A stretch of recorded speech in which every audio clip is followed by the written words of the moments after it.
The theme of this year's Summer Reading Challenge is the Gadgeteers. Just like the Gadgeteers, the Purr-fessor is inspired by science and inventions. BCP libraries have plenty of new books to spark your curiosity this year.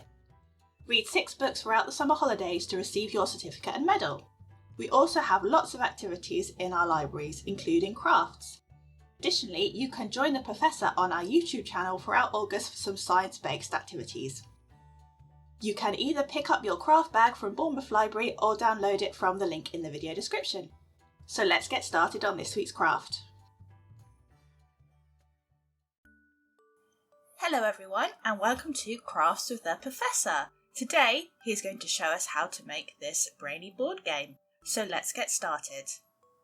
So for this activity you need the board and also the sheet that has the cards, spinner and counter on, and you can click on the link in the description where you will be able to download and print this for free, or you can draw your own. It's totally up to you. You can also pick this bag up from Bournemouth Library this week.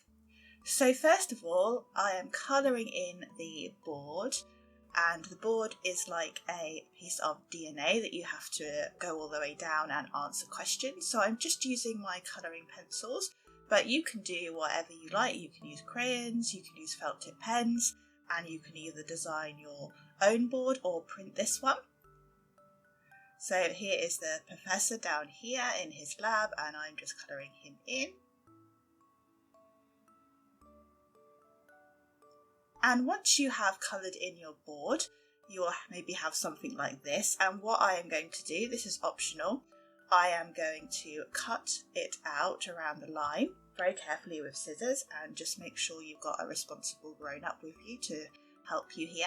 So I'm just going to cut it out, and then once I have cut it out, I'm going to mount it on some card. I've got some silver card here, but you can use any colour you like, or you can just mount it onto a piece of packaging to make it a little bit more sturdy. So here is my board. I'm just attaching it now. And then we need to get started on the counters and the cards and the spinner. So this sheet I have printed onto some card, but you can use paper if you've only got paper, that's fine. And I'm just colouring in the question marks for the question cards, and then I'm going to colour in the spinner and then the cat paw counters. So these are my counters. I'm colouring them in 4 different colours so it's easy to spot whose counter it is. And then once you are done, you will need to cut them out. Again, be very careful with scissors, make sure you've got a grown-up around to help you. So here are my counters, and here is the spinner. So for the spinner, you can either use a straw, or you can punch a hole through with a pencil and use that to spin.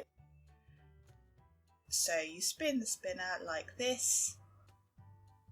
So when you spin the spinner, it will land on an atom, which either has 1, 2 or 3 particles in it, and that is the number of spaces you move.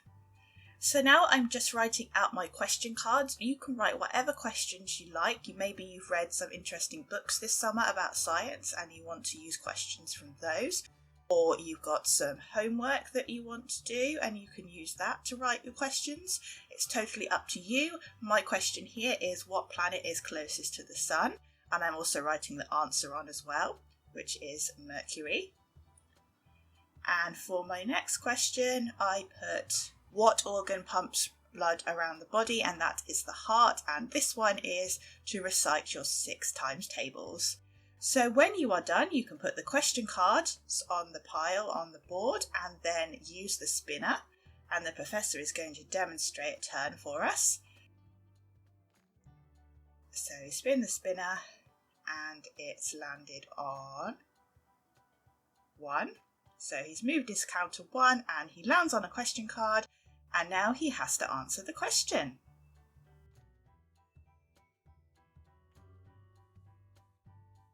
So that is how to make a Brainy board game.